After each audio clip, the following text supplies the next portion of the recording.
Celine practically felt the champagne flute trembling in her hand as she stood prone at the edge of the ballroom, her heart pounding loud enough to echo across the marble floors. Across the crowd, her ex-husband Ellis was holding court, boasting about his lavish lifestyle and flaunting a much younger mistress on his arm.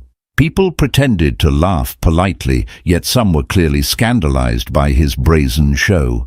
Little did Ellis realize that something far more impressive was about to steal his thunder. A tycoon's sleek private jet, rumored to be carrying an unexpected guest, awaited just outside the estate. Her arrival set to reshape everyone's fate. The annual Amberside Charity Gala was never just about philanthropy, it was the ultimate display of social status in Redwood Heights. The city's elite arrived in shimmering gowns and tailored tuxedos, drifting through a sea of opulence like swans on a moonlit lake.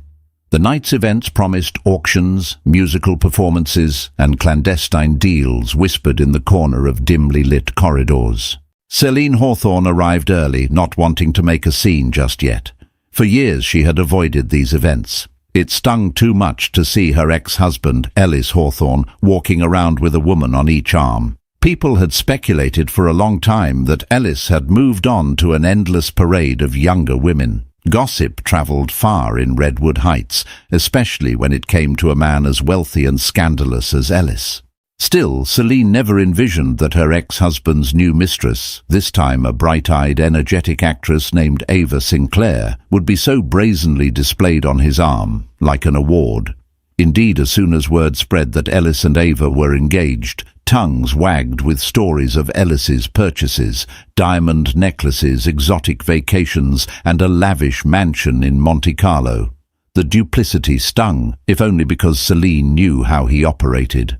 Ellis liked to boast about his conquests more than he cared about any genuine emotional bond. What few knew was that Celine, dignified and poised, had quietly been building a life post-divorce that didn't revolve around luxurious jewels and private jets. She had fought for her independence, forging new business relationships and healing from the heartbreak that her marriage had caused. Her presence at the gala perplexed many. Whispers ignited among the philanthropic set. Why is she here after so many years? Has she come back to Redwood Heights for good? Did she hear about Ellis's new mistress and want to stir something up? In truth, Celine's motivations were more discreet. She had developed a relationship with Malcolm Chen, a powerful investor from Singapore with interests in renewable energy. They had become partners of sorts, business allies more than romantic lovers. But Malcolm was rumored to be in Redwood Heights for a massive project that would bring thousands of jobs to the area. And with Celine's persuasive abilities, she helped connect him to the right people. The gala was the perfect setting for such negotiations. Celine glided into the grand ballroom wearing a pale peach gown that gently accentuated her graceful silhouette. Her auburn hair was swept up, allowing a few delicate strands to frame her face. Heads turned. Some recognized her instantly and scrambled to greet her with forced smiles. Others, curious yet respectful, waited to see how the night would unfold. She was, after all, the former Mrs. Hawthorne, and that name carried enough weight on its own. Meanwhile, Ellis Hawthorne kept himself at the center of attention. He stood near the podium, swirling an expensive glass of bourbon, loud with laughter among a circle of admirers, a carefully curated mixture of potential investors and society darlings. "You'll never believe the place I toured for my next property," he boasted. "An entire castle in the south of France. I'm planning on converting it into a members-only club." He grinned, secure in the knowledge that those around him were entranced by his grandiose tales. Ava clung to his side, luminous in a sequined black gown, her camera-ready smile reminiscent of a star filming a perfume commercial. Celine wondered if Ava's apparent happiness was authentic, or if she, like countless others, was drawn by Ellis's wealth and promises. Celine had once been in Ava's shoes, showered with compliments, trips, and illusions that the future was theirs to mold. She knew, however, that such illusions could be painfully fleeting. Celine watched as Ellis leaned in to whisper something into Ava's ear. Then Ava's laughter, high-pitched and sweet, rippled through the room. A pang shot through Celine's chest, an uninvited memory of a time when she had laughed like that at Ellis's side, believing that no storm could ever drown their happiness. Shaking off the unwanted memory, Celine pressed forward, determined to concentrate on the evening's charitable objective. She wasn't here to reunite with Ellis or to claim some sort of public revenge. Instead, she wanted to pave the way towards something bigger. The potential to uplift Redwood Heights with a new industry and fresh opportunities, all through Malcolm Chen's proposed investments. She was about to approach the silent auction table when a bright voice called her name, "Celine, darling." Turning around, she recognized Lillian Greer, a flamboyant philanthropist known for her extravagant lifestyle and frequent charity dinners. Lillian wore a midnight blue gown, and as she embraced Celine, the soft aroma of lilies and expensive fragrance filled the air. "I had no idea you were coming tonight," Lillian exclaimed, stepping back just enough to hold Celine's arms at length.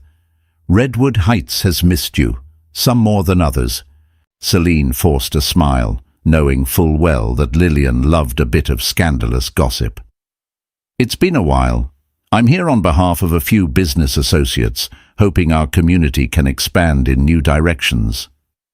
"I've heard a rumor," Lillian confided, inching closer. "You've been working with an investor. I also heard a rumor that a private jet carrying some very important people is on standby outside the estate. Care to confirm?" Celine let a ghost of a smile cross her lips. "You know how rumors go, Lillian. Tonight is about charity, not who's flying in on a jet." Her enigmatic reply further enticed Lillian, who bit her lip as if she'd discovered gold. Sensing no more details would be revealed for the moment, Lillian excused herself into the swirling crowd, presumably to spread her new tidbit of speculation. Celine felt a mixture of relief at Lillian's departure and apprehension about the rumor mill that would inevitably start turning. As she sidled over to the silent auction table, eyeing a rare painting rumored to be from the late 18th century, Celine paused. She realized someone stood behind her, the outline of his figure caught in the reflection of the glass. Turning around, she found Ellis Hawthorne himself, brandishing an astute, curious smile. "Well, look who decided to show up in Redwood Heights again," he said in a voice low enough to remain private without drawing attention. "I hardly recognized you, looking so glamorous." Celine gently placed the pen down before facing him fully. "Hello, Ellis," she replied calmly. "I see you haven't lost your taste for the brightest spotlight." He chuckled, swirling the remnants of bourbon in his glass. "There's no point in being wealthy if you can't flaunt the perks." A brief pause followed, and the once familiar tension between them surged. "I hear you're making deals these days. Always the cunning strategist, aren't you?" Celine ignored the jab. "Time changes people," she said. "I learned to look out for myself, especially after I realized you cared more for your reputation than your marriage." Ellis angled his head. "You used to enjoy the lavish lifestyle," he retorted. "Don't act like you were forced into it. But let's not rehash old wounds. I'm genuinely curious what brought you back. Redwood Heights hasn't exactly been your preferred destination since you left." "You seem to have managed just fine," Celine replied evenly, casting a quick glance at Ava, who was now chatting with an older couple across the hall. "Your new fiancé looks enthralled with your every word." He smirked, ignoring the slight. "This town thrives on drama and spectacle. We might as well give them a show." A moment of silence hovered between them, the charged undercurrent of unresolved history making the air thick and heavy. It was Ellis who finally broke eye contact, turning his gaze toward the painting on auction. "Good evening," he said, inclining his head in goodbye. "I'm sure we'll speak again soon." Celine exhaled a shaky breath as he walked away. Seeing him again brought a swirl of emotions she had tried to bury for years: disappointment, heartbreak, and, buried somewhere deep beneath anger, a faint trace of affection. but she refused to let the past overshadow her newly forged independence. Suddenly her phone buzzed in her small satin clutch. She retrieved it quickly, glancing at the screen. A brief text from Malcolm flashed. "Landed, everything set." Tucking her phone away, Celine halted to steady herself. Like an actress prepared to take the stage, she readied for part 2 of the evening's plan. Ellis might have the advantage of wealth and the mistress du jour, but Celine had something far more formidable: partners who could tip the scales of influence in Redwood Heights. And if everything went as intended, her maneuver would overshadow Ellis's bragging and give her a chance at real redemption for both her wounded heart and her ambitions. When the air around you thrums with the energy of secrets, you can sense the tension even if no one utters a word. Such was the case in the corridor leading to the VIP lounge of the Amberside estate. Celine stepped quietly, passing attendants in stiff uniforms and busybody managers, ensuring that trays of champagne and canapes reached the right guests. Behind a mirrored door was a private lounge set aside for the evening's most distinguished visitors. A single uniformed attendant opened it for her with a polite nod. Inside, 6 people sat in plush leather chairs, business suits pressed to perfection. Malcolm Chen, tall and slender, occupied a corner seat. He rose as she entered, his dark hair neatly combed back and his face reflecting both steeled determination and warmth towards Celine. "Good to see you," he said, gesturing for her to take the seat next to him. "I've been updating our counterparts here on the logistics. They're, how shall we put it, curious about Redwood Heights and the potential for expansion." Celine offered a brief smile to the others. Cornelius Drake, a property mogul from Chicago, Lydia Marino, a philanthropic real estate developer from Madrid, and 2 other associates from the financial sector. She recognized by the intensity in their eyes that business was their primary currency. As she settled into her seat, Malcolm continued, "I've outlined the plan for Redwood Heights to become a flagship site for the new renewable energy project. With the right partnerships from local government and investment from certain private parties, we can bring fresh economic life to the region. But we do have competition from other cities, so Redwood Heights needs to prove it's the best candidate." Lydia Marino, impeccably dressed in an emerald green pantsuit, leaned forward. "We've researched Redwood Heights a bit. Its economy, while stable, hasn't demonstrated major innovative leaps in recent decades. Why are you so certain it's the perfect location for this project?" Celine chose her words deliberately, mindful that these were influential individuals who wouldn't be swayed by empty promises. "Redwood Heights has an excellent infrastructure already: major highways, a small but well-equipped airport, and proximity to a large labor pool. The local community is also hungry for an economic boost. That means less resistance and more collaborative spirit." Cornelius Drake, who had been appraising Celine as she spoke, crossed his legs.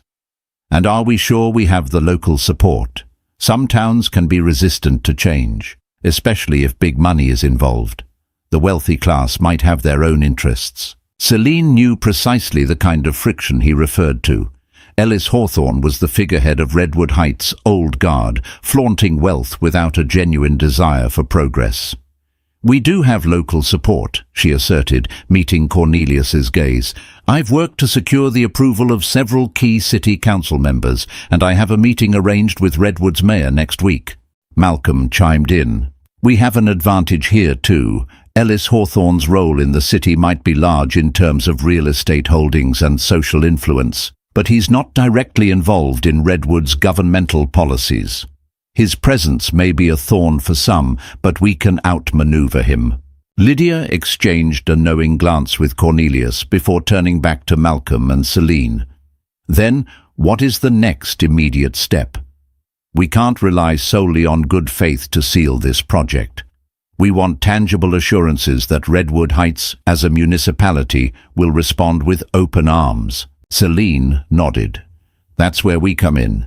We've timed our presence here at the Amberside Charity Gala to coincide with a show of support.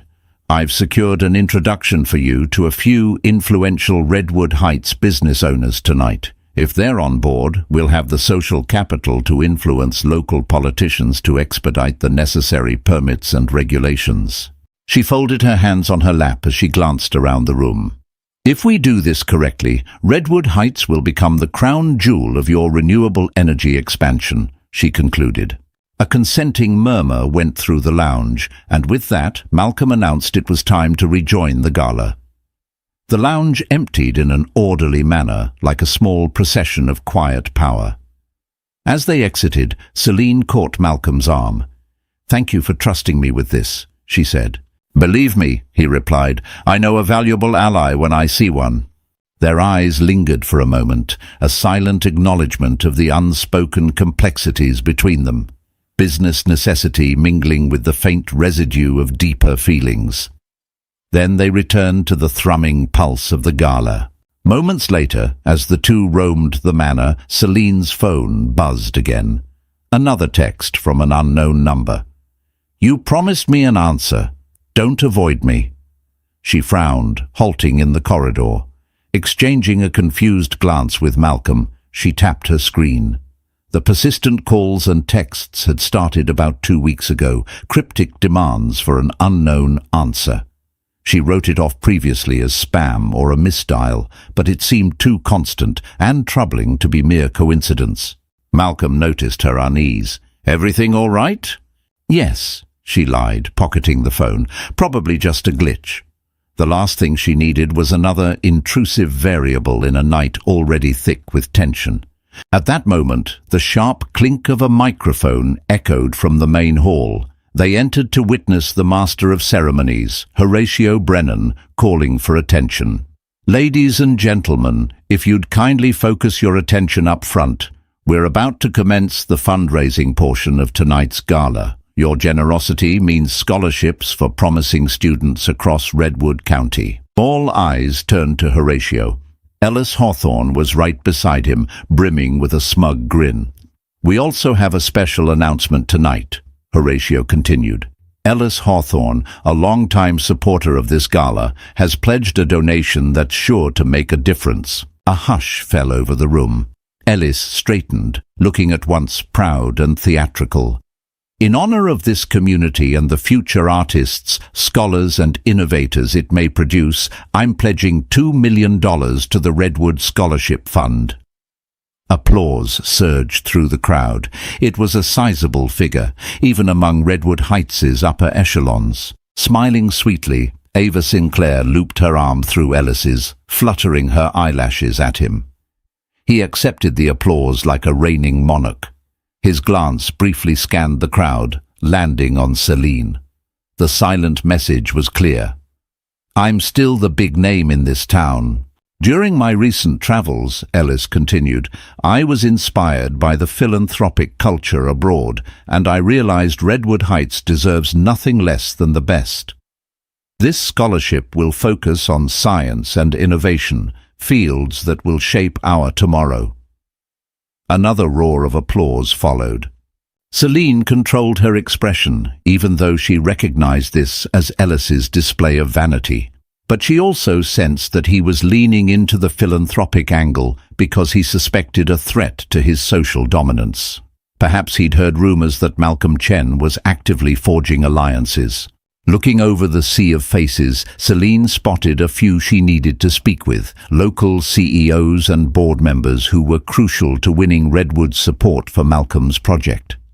Slipping away into the crowd, she orchestrated discreet introductions, each conversation a calculated step toward building momentum. By the time the auction commenced, Celine was poised by a row of shimmering jewelry displays, chatting with a local energy magnate named Roderick Barnes and his wife Clara. New to Redwood Heights, but endowed with political ambition, Roderick might be the perfect bridge between Redwood's old money and prospective new ventures. "I've heard about these incoming investments," Roderick said, swirling champagne in his glass. "Redwood could use a jolt. If we play our cards right, we might attract not just Chen's faction, but others as well." Celine sized up Roderick. "You're exactly the sort of local voice we're looking for. People respect you as an innovator, someone who's not afraid to break a little tradition to bring growth and job opportunities. Clara, a petite woman with sharp eyes, added, "We must be mindful of Redwood's old guard, though. If Ellis feels we're encroaching on his sphere, he'll push back hard." Celine felt that subtle surge of adrenaline. That's precisely why we need critical alliances. If Redwood's business leaders gather behind the project, Ellis will be forced to adapt or risk isolation. Roderick exchanged a glance with Clara. "All right, set up a meeting. I want to see the numbers. If they're promising, count me in." Her heart fluttered at the sense of progress. After exchanging contact details, Celine excused herself to find Malcolm. She was in the corridor scanning the crowd when her phone chimed again. The same unknown number. "Answer me this time or you'll regret it." A chill danced up her spine. Before she had time to speak, an arm gently touched her elbow, and she turned to see Ellis, a curious tilt to his head. "Something's bothering you," he stated, not as a question, but as an observation. The woman I knew used to hide her tension behind a polite smile. Tonight you're not even smiling. She withdrew her arm from his grasp. "Ellis, we have nothing to discuss, don't we?" he tisked quietly. "You're talking to Redwood's rising stars, forming alliances. I sense a bigger scheme in play. You're forgetting, once upon a time you confided in me. I can still read you." Celine drew breath. She was about to retort when the sound of raised voices filtered in from the adjacent hall. "Prestigious guests, your attention, please. An unexpected arrival is about to take place on the front lawn." A wave of movement stirred in the crowd, and as if by an invisible command, they all gravitated toward the estate's grand entrance. Celine seized the chance to elude Ellis and slip away, adrenaline pumping. On the horizon beyond the estate, a sleek jet sat illuminated by floodlights, flanked by two polished SUVs. A hush spread among the guests, half of them scurrying outside to glimpse the spectacle through the grand glass doors. Whispers of excitement rippled. "That must be the rumored tycoon's plane. Who's on board? Is Redwood Heights about to witness something extraordinary?" Celine lingered in the crowd. This was the moment she and Malcolm had planned. With a snap of an attendant's wrist, the SUV doors opened, and a tall figure gracefully stepped out. The hush turned into wide-eyed awe. While Ellis looked on, perplexed, the figure strode toward the estate with purpose. This figure was known in global finance circles, a man who rarely traveled for anything less than deals in the billions. Amid the growing buzz, Celine allowed her lips to curve into a subtle smile. The tide of Redwood Heights' fortunes was about to change, and Ellis would discover that not every spectacle was his to control. The cluster of onlookers parted, their curiosity amplified by the tingling awareness that Redwood Heights was about to be thrust into a larger world. The newcomer's name was Anton Brookshire, a reclusive magnate better known in Asia and the Middle East for his vast shipping empire. His presence typically spelled huge shifts in international trade. Few had expected him to personally arrive at a small charity gala in Redwood Heights. Clad in a tailored suit, his dark eyes and salt-and-pepper hair gave him an air of quiet power. He paused momentarily for the cameras that had begun flashing, local journalists who had scrambled outside upon hearing the news. Then, flanked by his assistants, he strode into the Amberside Estate's foyer, scanning the throng. Malcolm Chen advanced to greet him, his expression carefully measured, yet exuding relief that their plan was successfully in motion. "How was your flight?" Malcolm asked as he gave a polite bow, half out of respect, half for show in front of Redwood's elite. Anton offered a curt nod and a measured smile. "Seamless, though an inconvenience for Redwood's modest runway," he remarked dryly, indicating that while Redwood's airport had handled his jet, it would need serious upgrades if he were to conduct business here frequently. Their exchange was brief, yet significant. Anton's presence indicated not only a willingness to explore Redwood Heights for Malcolm's renewable energy venture, but also a potential partnership that could open Redwood's local businesses to global shipping routes, an undertaking that could eclipse anything Ellis had accomplished. Not far from them, Ellis stood with Ava on his arm, his brow furrowed. It was conspicuously clear that he was no longer the center of attention. The press, city officials, and prominent society members flocked to greet or simply observe Anton Brookshire. With a sly grin, Ellis leaned in to whisper something to Ava, who nodded hesitantly, her smile faltering. Meanwhile, Celine discreetly hovered on the periphery. She watched as Malcolm and Anton subtly turned the conversation toward Redwood's prospects, detailing the synergy between shipping expansions and renewable energy growth. The subdued glances in her direction, the double helix of anticipation in the air. She knew the pieces on the board were shifting. "You orchestrated this," sounded a low voice from behind. She turned to see Lillian Greer, a glimmer of awe in her expression. "Brilliant move, darling. The entire town is losing its mind over that jet. And Ellis, well, look at him." Lillian nodded to where Ellis wore the face of a dethroned king. "He's practically choking on his envy." "I'm only setting Redwood Heights on a new path," Celine insisted, though she couldn't deny the small spike of gratification that came from Ellis's discomfort. Gone were the days when she played the meek ex-wife, overshadowed by Ellis's bravado. Lillian's gaze flickered conspiratorially. "Everyone's going to want a piece of that shipping empire. Politicians, lobbyists, business owners. You sure about letting Redwood swallow this so quickly?" Celine appreciated Lillian's wariness. Redwood Heights was small enough that it might buckle under the weight of too many big investors too fast. But there was method to the madness. With the right leadership and checks in place, I think Redwood can grow without losing its identity. People like Roderick can help moderate. Lillian shrugged, a twinkle of admiration in her eyes. "Well, I for one am rooting for you." Outside, under a star-strewn sky, fireworks were being set up for the grand finale of the gala. The plan was for the display to highlight Redwood's heritage, an annual tradition that never failed to enrapture the crowd. Celine slipped past the growing swarm of curious guests, quietly making her way toward a balcony overlooking the estate grounds. She needed a moment away from prying eyes to gather her composure. The night air was brisk. Below, she observed the staff scurrying to set up the fireworks, the colored lights reflecting off the estate's ornamental fountains. She couldn't help but contemplate how, in just a few short hours, Redwood Heights had shifted from a stage for Ellis's vanity to a launching pad for something bigger. Her phone chimed again. She pulled it from her clutch, dread tightening her chest. The message read, "You haven't forgotten me, right? I'm closer than you think." The nameless, persistent sender clearly knew she was in Redwood Heights. Her mind raced. Was it a scorned former associate, a bitter personal rival? Each scenario added another layer of tension. Footsteps approached behind her.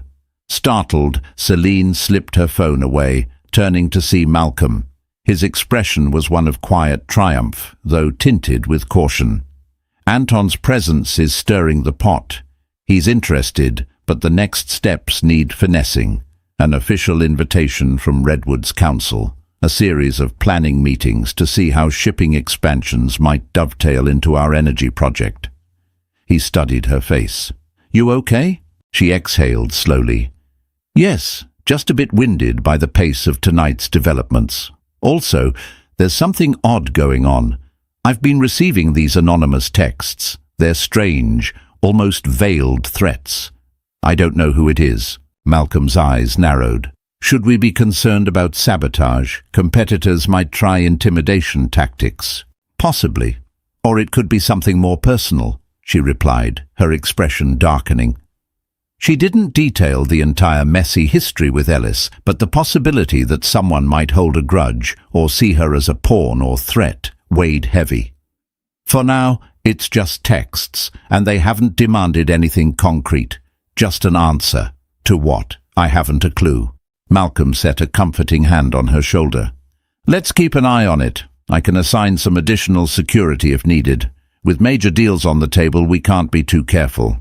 She nodded, grateful for the support. As her gaze drifted past Malcolm's shoulder, she saw Ellis has stepped onto the balcony. His presence was not exactly subtle. In the glare of the overhead lights, his usually charming smile was gone, replaced by something steely and resolute. "Am I interrupting?" Ellis asked, looking from Celine to Malcolm. His stance conveyed confrontation, shoulders stiff, jaw set. Malcolm politely stepped back. "We were just discussing tonight's surprising turn of events." Ellis took a step forward, ignoring Malcolm. "Celine, can I speak to you in private? Just a minute." His tone was not quite pleading, not quite demanding, but somewhere in between. Celine weighed her options. She didn't trust Ellis, but refusing him in public might create a scene that could compromise the delicate negotiations. Giving Malcolm a slight nod, she followed Ellis to the far side of the balcony. "What is it?" she asked, keeping her voice low. Ellis's gaze burned into hers. "I see what's happening here. You're orchestrating an entire takeover of Redwood Heights. You and your circle of super-rich connections, Malcolm Chen, Anton Brookshire, are going to transform this town into some corporate playground. Meanwhile, you humiliate me in front of everyone." "No," Celine replied, forcibly steadying her voice. "I'm working toward progress for Redwood, not a personal vendetta against you. If you feel overshadowed, it's because Redwood's future shouldn't ride on your vanity." He forced out a bitter chuckle, scanning the gathering inside the estate. "You've always underestimated me. I'm not some powerless bystander. I'm the man who built half the properties in this city. People know me, trust me." His eyes narrowed. "You think they'll just abandon me because you show up with a bigger fish?" Celine inhaled, gripping the railing. "You still see everything as a competition, Ellis. If Redwood's success doesn't revolve around you, then you think it's a personal affront." He stepped closer, his voice dropping an octave. "That's because I know how these bigger fish play the game. They swoop in, promise big changes, reap the benefits, then leave the local community in chaos." His gaze flicked to the reflection of fireworks readiness in the distance. "I don't claim to be some saint, but Redwood is my home. I won't let you or anyone else exploit it." His statement caught her off guard. There was genuine conviction behind his words, a fierce protectiveness she hadn't expected. For a fleeting second, she recalled the Ellis who, in their early days, had wanted to build Redwood into a thriving city for families. Had wealth and arrogance simply warped that dream? A flicker of old regret kindled in Celine's eyes. "If that's how you really feel, maybe you can work with us, not against us. You have influence. You can ensure Redwood's best interests are kept in mind. This doesn't have to be a war." He studied her face, as if reading between the lines. "We'll see," he said, stepping back. Behind them, the whoosh of igniting fireworks signaled the start of the show. Ellis retreated inside, leaving Celine in the hushed tension of the balcony. Boom! The first firework blossomed in the sky, scattering bright sparks over Redwood's sprawling lawns. Roars of delight drifted through the open doors. Celine watched the bursts of color reflect off the estate's fountains, hearing the cheering crowd. In that moment, she couldn't decipher what exactly vexed her more: the ominous texts from an unknown source, or the possibility that Ellis's protest had some merit. As the fireworks continued, she saw Ava glance at Ellis, who responded with a distracted nod. He was lost in his thoughts. Then, in a swirl of shimmering lights, Anton and Malcolm stepped outside to witness the spectacle, speaking in hushed tones about forging the framework for Redwood's new dawn. And there stood Celine, caught between the city's old ghosts and the promise of a shining future. Guilt and ambition wrestled in her chest. She was no longer simply a scorned ex-wife trying to outshine her former husband. She was a catalyst for progress. At what cost, though? That question would linger in her mind like the lingering smoke trails in the night sky. The morning after the gala found Redwood Heights abuzz with speculation and hope. Local news outlets led with headlines about Anton Brookshire's surprise appearance, and the rumored multi-billion-dollar infusion into the local economy. Social media swarmed with pictures of the sleek jet and hastily captured glimpses of Malcolm and Anton conferring with Redwood's entrepreneurs. Celine awakened early, glancing at her phone with residual apprehension for more mystery texts. Thankfully, there was nothing new. She made her way to a sunny breakfast nook in Redwood's boutique hotel, the Golden Blossom, which she had chosen for its quiet elegance. She found Malcolm already there, reading through a stack of documents and sipping black coffee. He greeted her warmly, motioning for her to sit. "We're on the cusp of something massive. Anton's team is drafting a memorandum of understanding. That's a huge step." Celine settled into the chair, ordering a cappuccino. "It's surreal. A year ago, I wouldn't have thought Redwood could capture global attention. Now, we're the talk of the state." She paused, gnawing on her lip. "Ellis cornered me last night. He shared concerns about Redwood being exploited. He thinks we'll bring short-term profit but leave a long-term mess." Malcolm placed down his document. "Exploitation is always a risk in big ventures, but that's why we have to structure these deals responsibly. If Redwood fosters growth in a balanced way, everyone gains. If Ellis truly cares about Redwood, he should collaborate, not sabotage." His reasoning was pragmatic, but Celine couldn't fully quell the uneasy sense that Redwood's transformation risked overshadowing the very people it aimed to uplift. "I'm meeting Roderick Barnes later to finalize a local business coalition. I'll emphasize that checks and balances remain a top priority." She took a tentative sip of her cappuccino, feeling the mixture of excitement and pressure. Her phone vibrated abruptly. She tensed, but once she checked the screen, relief washed over her. It was a call from a known contact, not the unknown harasser. She tapped accept. "Good morning, Ms. Hawthorne," came the crisp voice of Mayor Silas Green. "I'd like to personally invite you and your associates to City Hall next week for a preliminary discussion on Redwood's direction." "That sounds wonderful, Mayor," she replied. "Thank you for reaching out. We'll assemble the relevant parties." The call ended. Celine exhaled, a sense of calm taking hold. Momentum was definitely on their side. She updated Malcolm, who nodded approvingly. "Our timeline is accelerating. We should have Anton's official statement by then, and that will be the impetus Redwood City Council needs." Before she could respond, a text flashed on her phone, a new unknown number. "We need to talk now. I'm in Redwood. Elmwood Cafe, half an hour." A chill jolted through her. A second text followed just seconds later. "Come alone. Don't mention this to anyone, or I'll leak everything." Celine felt her heartbeat slam against her ribs. Leak everything. Did they have personal information about her business deals, past grievances? Malcolm noticed her sudden pallor. "Is it them?" he asked quietly. She swallowed hard. "Yes, they want me to meet at Elmwood Cafe. I can't ignore it anymore.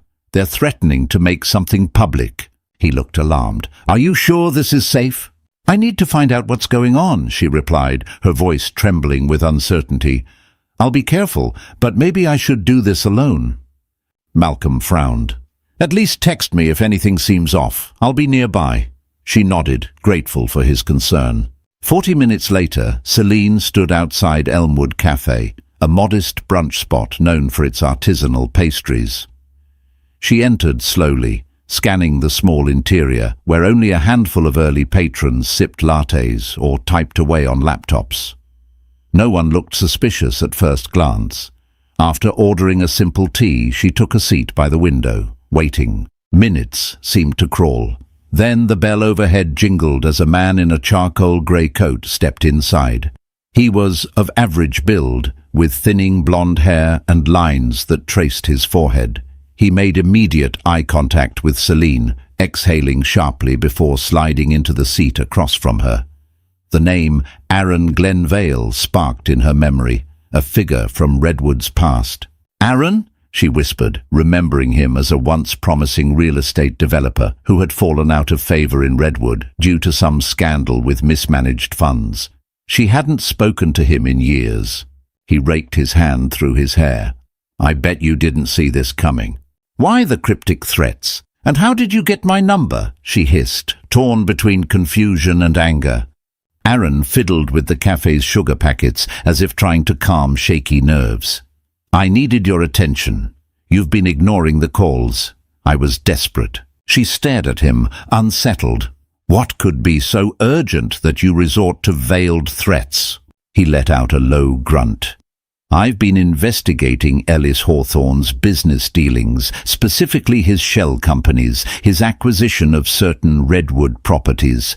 Let's just say I have reasons to believe that Ellis's fortune isn't as clean as it appears. He's damaging Redwood from within, siphoning resources and leaving local communities to rot.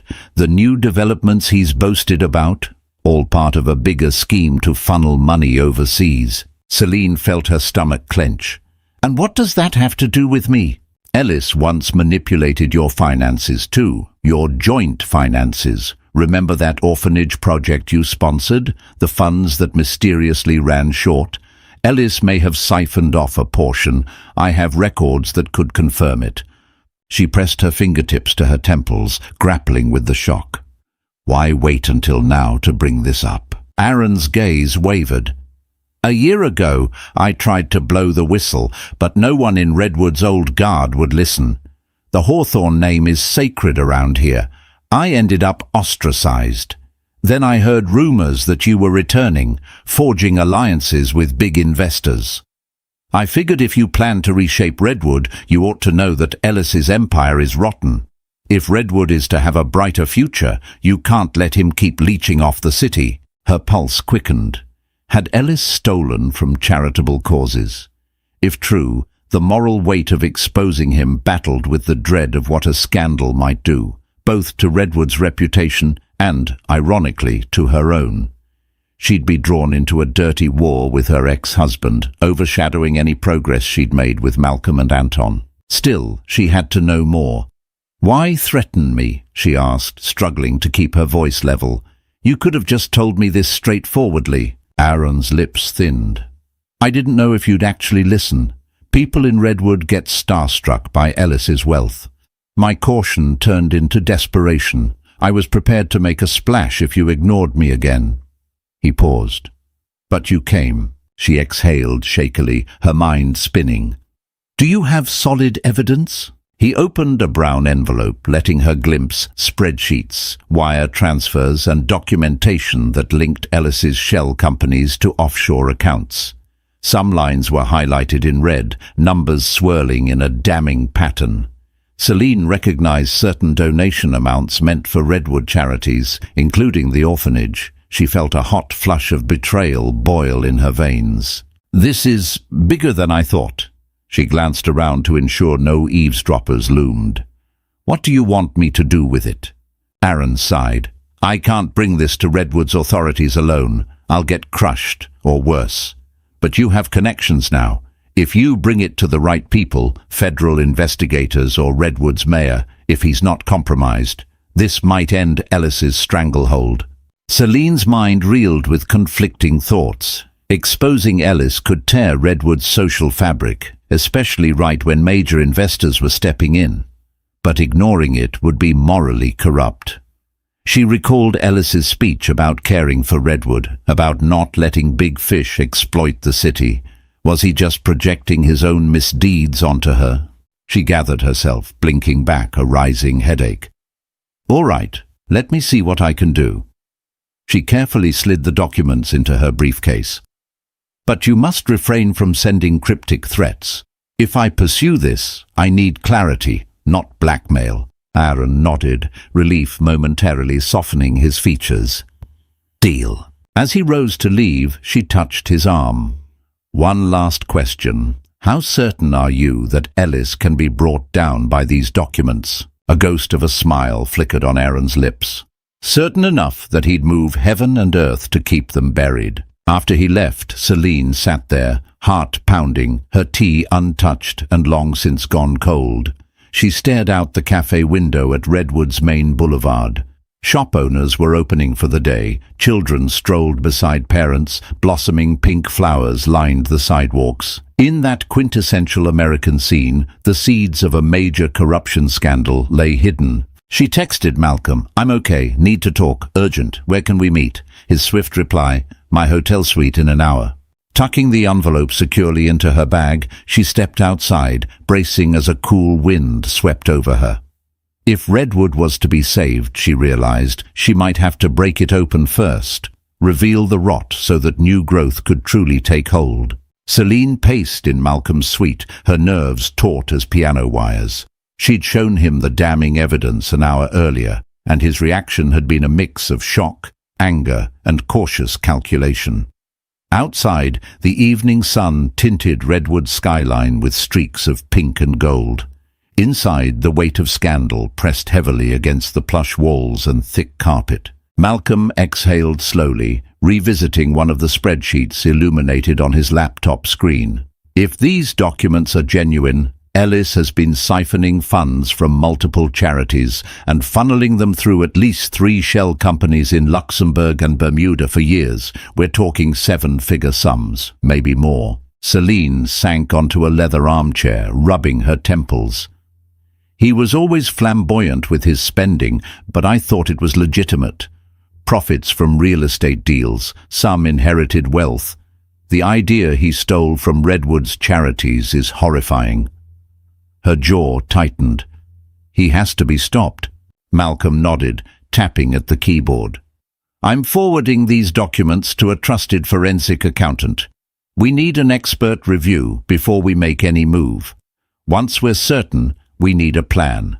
Because if this leaks prematurely, Ellis will either turn it around or cover it up." A dread-laden hush followed. The magnitude of the looming confrontation was immense. Ellis wasn't just any Redwood figure. He was Redwood's golden child, a central pillar of its social scene. Exposing him as a criminal could rock the entire community. Celine's phone buzzed. A text from an unknown number again. Her breath caught, but reading it brought a fresh jolt of adrenaline. "Ellis is panicking. He suspects something's up. Be careful." Another piece from Aaron, presumably. She showed Malcolm, who scowled. "Then we have to act fast," he said. "The forensic accountant can produce a preliminary finding within a day or 2. As soon as we know it's watertight, we meet with Redwood's mayor. We'll try to keep this from going nuclear until we can ensure city leadership doesn't bury it." Celine nodded, though her mind whirled. Redwood's mayor, Silas Green, had a decent reputation, but Ellis might have connections that could compromise anyone. "We should also be ready for personal backlash. Ellis might try to discredit me, or you, or even Anton, to preserve his own power." Malcolm's eyes hardened. "We'll have to handle that too. I'll talk to Anton. If Redwood is riddled with corruption, we might need to reevaluate parts of our investment strategy. But I'm determined not to let a single crook derail an entire region's future. We'll adapt." They spent the next hour studying the documents, labeling each suspicious transaction. Through it all, Celine felt a swirl of conflicting emotions: anger, betrayal, fear, and even a sliver of pity for Ellis's moral dissent. Memories of their early love prickled at the back of her mind. Once considered Redwood's power couple, they'd done so much philanthropic work together. Had that all been a lie? Eventually, exhaustion weighed on them. Malcolm insisted on ordering dinner to maintain their stamina. Over pasta and grilled vegetables, the conversation shifted to more personal ground. "Are you okay?" he asked softly. "I know you built a life beyond Redwood, but this is your hometown. This is personal." Celine sipped at her water. "I guess it is. There's a sadness in me, like mourning a dream. But Redwood deserves honesty, and I can't let Ellis keep warping it. It's time he faced consequences." Malcolm reached for her hand, warmth in his gaze. "You're strong. You always have been. Don't forget that." The hours ticked by until the forensic accountant's call came through. Celine perched on the edge of the bed, Malcolm pacing as they listened on speaker. The accountant's voice crackled. "The documents seem authentic. If this is introduced to legal authorities, Ellis Hawthorne would be in serious trouble. I recommend immediate consultation with legal counsel. Relief and dread colliding, Celine muttered a thank you. She rescheduled a city hall meeting with the mayor for the next morning, intending to privately present the evidence. With that step decided, she prepared to leave Malcolm's suite. "Let's stay discreet until tomorrow," she said, suddenly feeling the urge to step outside, breathe fresh air. Malcolm nodded. "Agreed. Be vigilant tonight. We must go about our business as if everything is normal." Down in the hotel lobby, Celine paused briefly. A smattering of Redwood's socialites loitered near the bar, sipping cocktails. She kept her expression neutral, gave a polite nod to a familiar face or two, then slipped out into the night. The sky was clear, the stars bright overhead. Redwood's main avenue hummed with subdued traffic, shop lights dimming as store owners wrapped up their day. Drawing her coat closer, she strolled toward her car, scanning for any sign of being watched. A figure stepped out from behind a parked SUV. She tensed, but recognized Ava Sinclair, Ellis's fiancée. Ava appeared distressed, mascara smudged beneath her eyes. "Celine," she said, voice ragged. Celine stopped short, adrenaline spiking. "Ava, what are you doing here?" "I've been waiting for you," Ava confessed, wringing her hands. "I saw you go inside the hotel hours ago. I got nervous, so I waited." Celine's mind raced. Did Ava know about Ellis's crimes, or was this about something else entirely?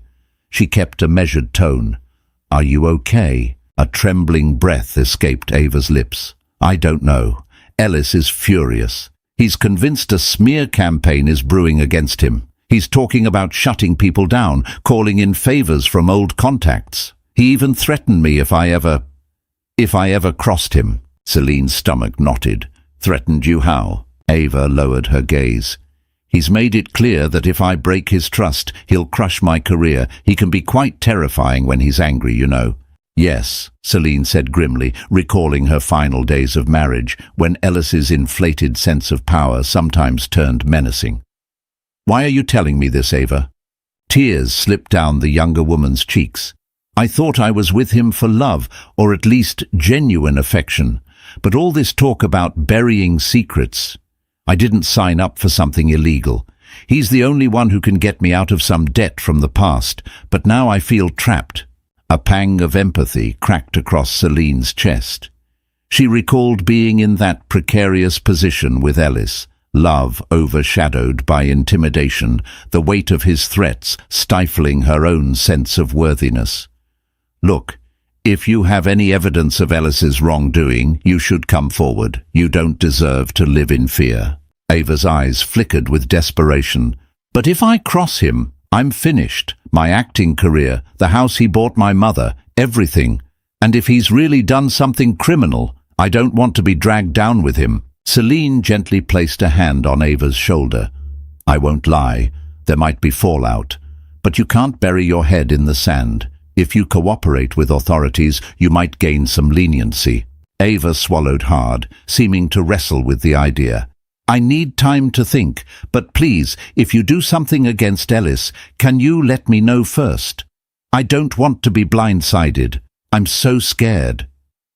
Compassion welled in Celine. She scribbled her private phone number on a receipt from her bag. "Call me if you feel unsafe, or if you decide to talk. I can't promise everything will be painless, but I refuse to let Ellis hurt anyone else." Ava clutched the slip of paper like a lifeline, tears pooling in her eyes. "Thank you." Then she turned and hurried down the dimly lit street, glancing over her shoulder as if Ellis could materialize at any moment. Celine watched her go, a swirl of heartbreak and determination swirling in her chest.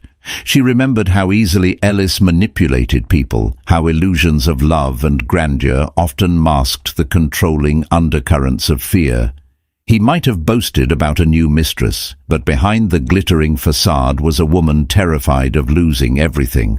When Celine finally reached her car, she paused to look up at Redwood Heights' modest skyline, a cluster of older stately buildings offset by a few modern structures. The city's future was perched on a precarious edge. One direction led toward progress and ethical rebirth. The other threatened deeper corruption. She slid into the driver's seat, steadied her breath, and started the engine. Tomorrow, the mayor would learn the truth, and Redwood might never be the same. Yet in confronting Ellis, she also stepped onto a tightrope. One false move, and all the hope she'd worked to generate for Redwood's future could collapse. Mayor Silas Green's office was quieter than usual, the usual bustle outside replaced by an uneasy hush. Celine perched in a leather chair opposite the mayor's desk, her heart pounding like a distant drum. Malcolm sat beside her, calmly reviewing his notes. Roderick Barnes hovered near the door, having trusted Celine's urgent request to attend. An official city attorney named Gerald Miller angled in from the side, face set in a skeptical frown. Mayor Green leaned forward, hands folded. "Ms. Hawthorne, you stated that you have something critical to report, something that cannot wait. We've closed this session to the public upon your request. Now please explain." Celine inhaled slowly. She and Malcolm had rehearsed how best to reveal the evidence, so the mayor didn't dismiss them. "We have reason to believe Ellis Hawthorne has been embezzling funds from various Redwood charities for years. We've obtained documents that appear to confirm multiple shell companies, large offshore transfers, and direct links to Redwood philanthropic accounts." The mayor's complexion paled, but he maintained composure. "That's a serious accusation. If Ellis is involved in organized fraud, Redwood stands to face a massive scandal. Are you absolutely sure about this?" Malcolm interjected. "We've sent the documents to a forensic accountant who verified their authenticity. We're prepared to present them to state or federal authorities if Redwood's local administration can't handle it." "I can't promise we'll keep this local," Gerald Miller chimed in, adjusting his glasses. "A crime of this scope often attracts federal involvement. We're talking money laundering across international lines." Roderick paced near the door, looking stricken. If Ellis is truly guilty, Redwood's economy might be severely impacted. He's tied to numerous projects, employs thousands in real estate. This could ruin us unless we handle it carefully. Mayor Green leaned back, letting out a heavy sigh. "We'll need to proceed with caution. Redwood doesn't have the resources to investigate a case this large. I'll have to contact the Attorney General's office. In the meantime, we must keep this under wraps to prevent Ellis from fleeing or destroying evidence." Celine felt a momentary surge of relief that the mayor was taking them seriously, but her thoughts flickered to Ava. She'd promised to warn the young actress if a crackdown was imminent. "Mayor, we can't let him suspect that we're onto him. He may attempt to silence witnesses or vanish with funds." Gerald Miller nodded. "We can request that a judge seals certain subpoenas, keep our preliminary investigation covert until we have enough for an indictment. But once that's started, time is of the essence." The group hashed out a plan. The mayor would reach out discreetly to higher officials, the city attorney would gather the necessary warrants, and Roderick would alert reliable local business leaders to brace for the fallout. Throughout it all, Redwood's future hinged precariously on how Ellis responded once the first subpoena landed on his doorstep. As they wrapped the meeting, the mayor paused. "I appreciate you bringing this forward. I know there's personal history between you and Ellis, but I trust you're doing this for Redwood's good." Celine bowed her head. "I am," she replied softly. Emerging from City Hall, Celine tried calling Ava, to no avail. She texted, "Ellis might face legal action soon. Be ready. Please stay safe." After ending the text with trembling hands, she turned to Malcolm. "She's not answering. I hope she's okay." Malcolm placed a reassuring hand on her shoulder. "We'll do our best to protect her if it comes to that." They stepped onto the sidewalk. The sun hung high, painting Redwood in bright midday gold. Yet a shadow seemed to cloak the city, for soon Redwood's darling mogul might be revealed as a criminal. Celine parted ways with Malcolm, each needing to attend separate meetings that had been planned days before. But a sense of urgency dogged her. She headed to the Redwood Art Space, where she was supposed to meet Lillian Greer for a charitable exhibit. The plan was to maintain normalcy while the mayor initiated the covert investigation. The art space, housed in a renovated warehouse, buzzed with visitors. Modern sculptures and abstract paintings formed a labyrinth of colorful exhibits. Lillian greeted her near a pedestal displaying a sculpture titled "Rebirth in Gold." "Oh, darling," Lillian crooned, "it's so lovely to see you outside the chaos of a gala for once. Care for a glass of bubbly? They're serving local champagne in the lounge." Celine forced a cheerful smile, feeling the strain of the secrets she carried. "Sure, just a small one. I'm trying to keep my wits about me today." They wove through the displays to a lounge area where an attendant poured them chilled champagne. Lillian studied Celine's face. "You look worried. More than the usual redwood stress. Anything I should know?" Celine hesitated. Lillian was a voracious socialite, but she also had valuable connections. Perhaps her insight could be useful. "Something big is in the works," Celine finally admitted, swirling the champagne in her glass. "I can't give details, but Redwood might soon be rocked by a major revelation." Lillian's eyes glittered with curiosity. "You can't tease me like that, darling.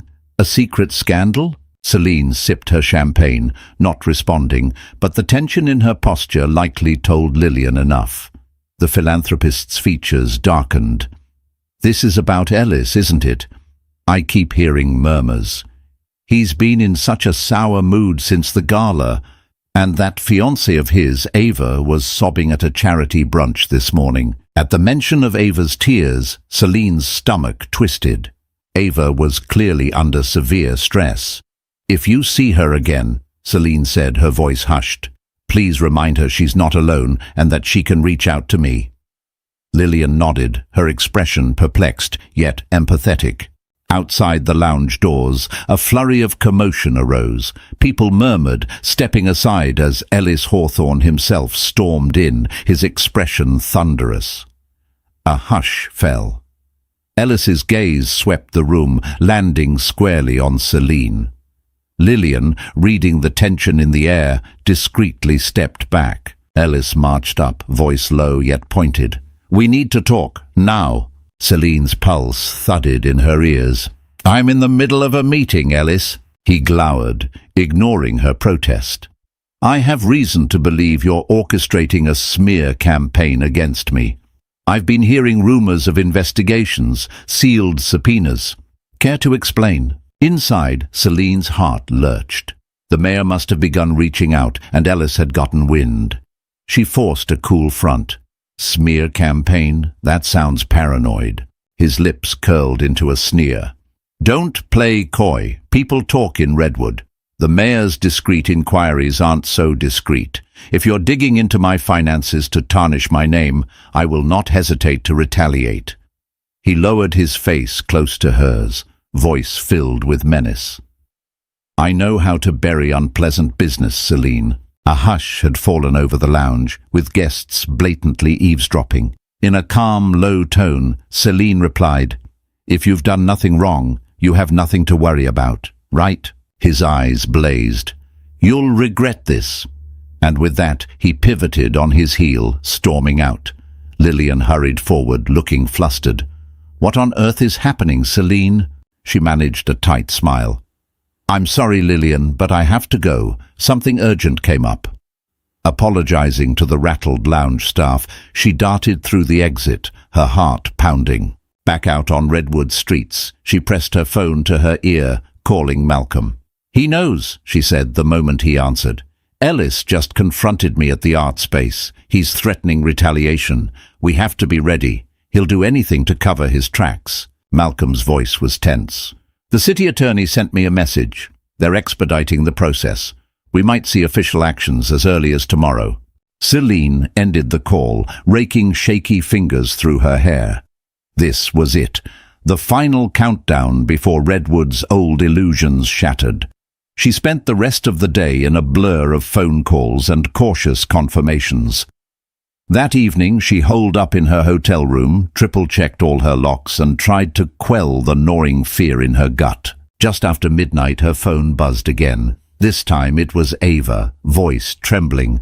He found out I talked to you. He's furious. He's throwing things, screaming about betrayal. I'm hiding in the bathroom. Please, what should I do?" Celine's heart sank. "Where are you? I'll come get you," Ava sobbed. "We're at his house, North Ridge Estate. He's outside. I can hear him pacing." Swallowing her panic, Celine replied, "Find your purse and phone. Wait until it's safe. Then go to the front door. I'll be there in 20 minutes. Text me if the situation changes." She reached out to Malcolm for backup. "I'm heading to Ellis's place for Ava. She's in jeopardy." Malcolm insisted on accompanying her. 15 minutes later, they were in a rental SUV, winding through Redwood's upscale neighborhood. The gates of North Ridge Estate loomed in the moonlight. Ava, gaunt-faced, emerged from the shadows, clutching a single suitcase. A mansion window behind her glowed through the curtains, ominous. Malcolm jumped out, ushering Ava into the back seat while Celine kept watch. No sign of Ellis yet, just an eerie calm.